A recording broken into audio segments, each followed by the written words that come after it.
wabarakatuh. Halo anak-anakku semuanya, bagaimana kabarnya? Sehat kan ya? Oke, kali ini kita akan belajar mengenai teks eksposisi ya. Jadi teks eksposisi materi kita berikutnya nanti akan saya tampilkan video mengenai materi-materi teks eksposisi dan nantinya akan kalian catat di buku catatan kalian dan akan dipelajari untuk bahan ulangan tengah semester besok ya. Jadi kalian catat benar, kalian pahami benar. Jika ada yang kurang paham silahkan bertanya ya. Oke, nggak usah lama-lama, kita akan bahas sedikit mengenai teks eksposisi itu apa. Saya singgung sedikit. Teks eksposisi ada yang tahu seperti apa? Oke, teks eksposisi adalah teks yang berisi mengenai uraian atau penjelasan mengenai suatu hal. Jadi apa yang diceritakan atau apa yang akan dibahas itu nanti akan menjadi sebuah teks eksposisi. Nanti akan ada struktur teks eksposisi, ada ciri-ciri teks eksposisi, nanti akan dibahas pada videonya ya. Nanti silahkan kalian catat benar. Jika sudah paham, jika ada yang belum paham silahkan bertanya. Oke, gitu saja, kita simak video mengenai teks eksposisi. Jadi, teks eksposisi adalah teks yang mengemukakan sejumlah pendapat disertai fakta yang memuat dorongan, penilaian, atau ajakan-ajakan tertentu kepada khalayak. Dua unsur utama dari teks eksposisi, yaitu gagasan dan fakta. Gagasan disebut juga ide atau pendapat. Isinya berupa pernyataan yang mungkin berupa komentar, penilaian, saran, dorongan, dan bujukan. Ciri utamanya adalah gagasan masih berupa opini. Contohnya, pertama, virus corona sangat berbahaya. Contoh 2, gugus tugas sudah bekerja dengan baik. Fakta.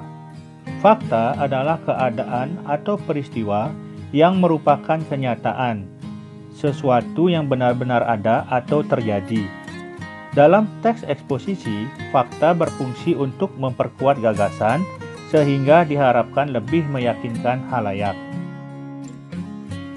Contohnya, pertama, virus corona menyebar di Indonesia sejak 2020.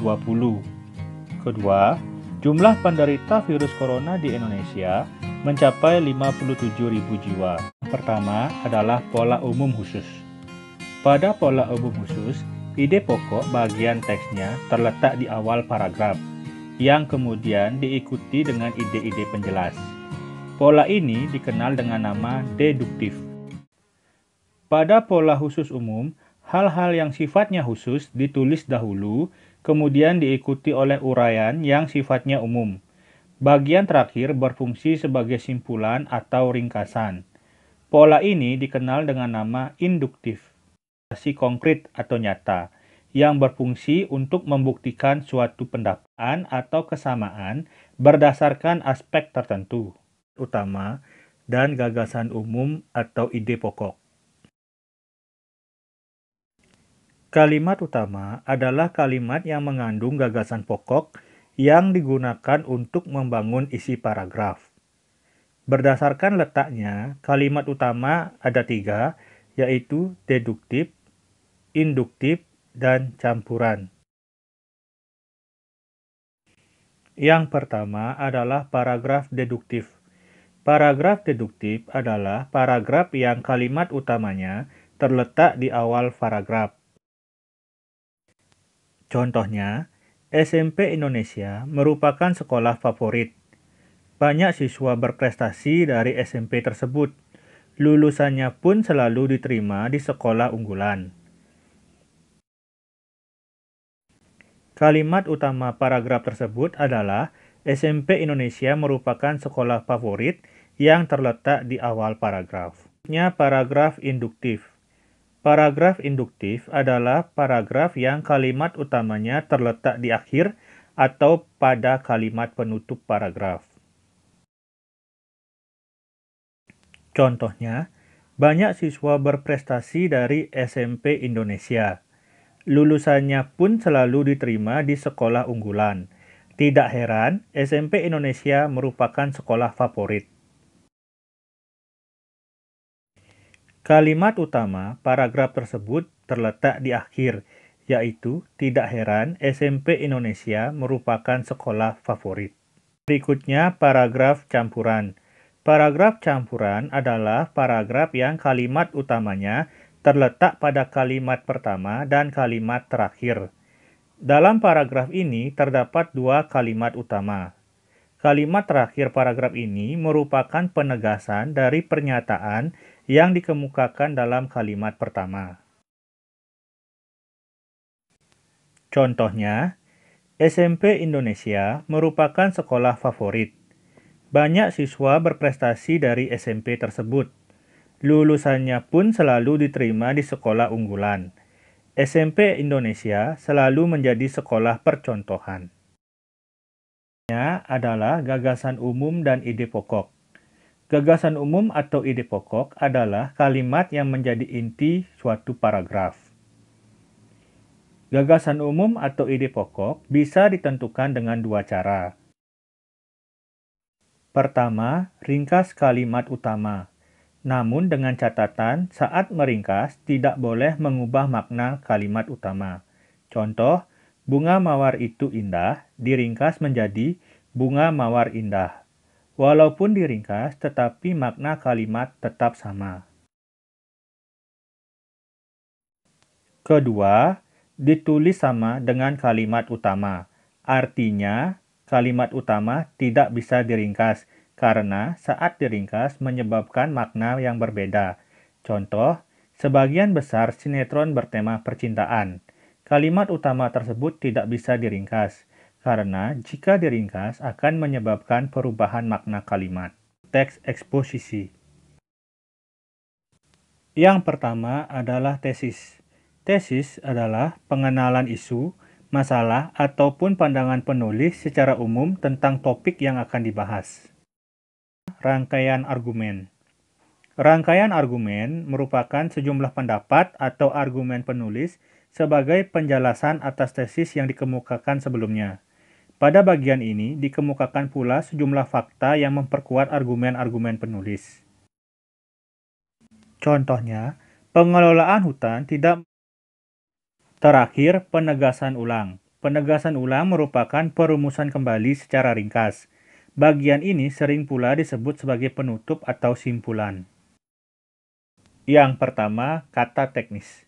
Kata teknis adalah kata yang memiliki arti khusus terkait bidang atau keahlian tertentu. Contoh, kehutanan, kata teknisnya hutan lindung, pembalakan, penebangan. Jurnalistik, kata teknisnya berita, tajuk, redaktur. Selanjutnya, hubungan kausalitas. Hubungan kausalitas merupakan kata sambung sebagai penanda sebab akibat. Misalnya, jika, sebab, karena, dengan demikian, akibatnya, sebabnya, oleh sebab itu, oleh karena itu, dan sebagainya. Contoh, jika kawasan wisata sudah padat, perlu dicarikan solusi. Kata jika merupakan hubungan kausalitas. Berikutnya, hubungan kronologis. Hubungan kronologis merupakan kata-kata yang menyatakan perbandingan atau pertentangan. Misalnya, sebelum itu, kemudian, pada akhirnya, sebaliknya, berbeda halnya, namun. Contoh, penebangan liar dikatakan berkurang. Namun, kenyataan di lapangan justru sebaliknya.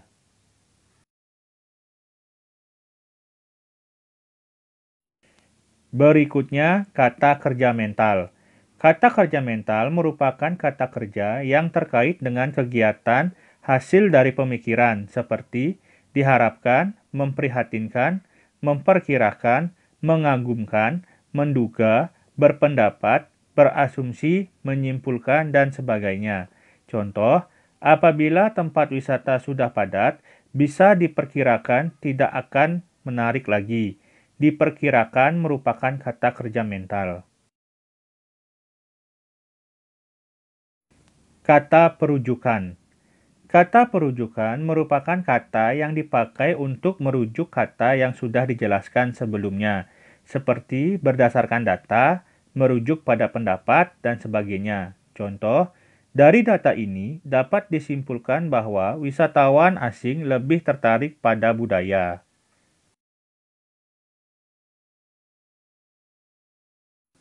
Selanjutnya, kata persuasif.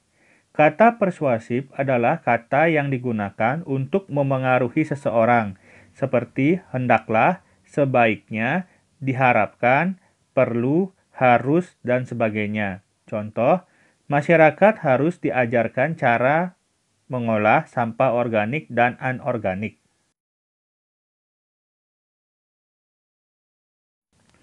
Berikutnya, kata denotatif.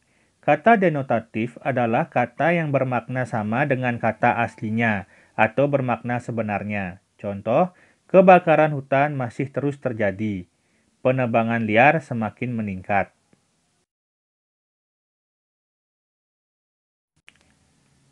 Terakhir, kata konotatif. Kata konotatif adalah kata yang bermakna tidak sama dengan kata aslinya atau bermakna kias atau ungkapan. Contoh, demonstrasi itu diikuti lautan manusia. Lautan manusia maksudnya adalah banyak orang. Jangan mencari kambing hitam dalam masalah itu. Nah, itu tadi video mengenai materi teks eksposisi yang telah kita pelajari bersama. Sudah dicatat? Jika sudah, nanti difoto lalu dikirimkan ke WA saya seperti biasa, laporan seperti biasa ya. Nanti itu dipelajari benar, dipahami benar. Jika ada yang tidak paham silahkan bertanya. Oke, itu nanti buat bahan ulangan tengah semester besok. Ada soal-soal yang ada dalam catatan itu ada ya. Oke, nggak usah lama-lama lagi. Cukup sekian video kali ini. Kurang lebihnya saya mohon maaf. Wassalamualaikum warahmatullahi wabarakatuh. Jangan lupa subscribe.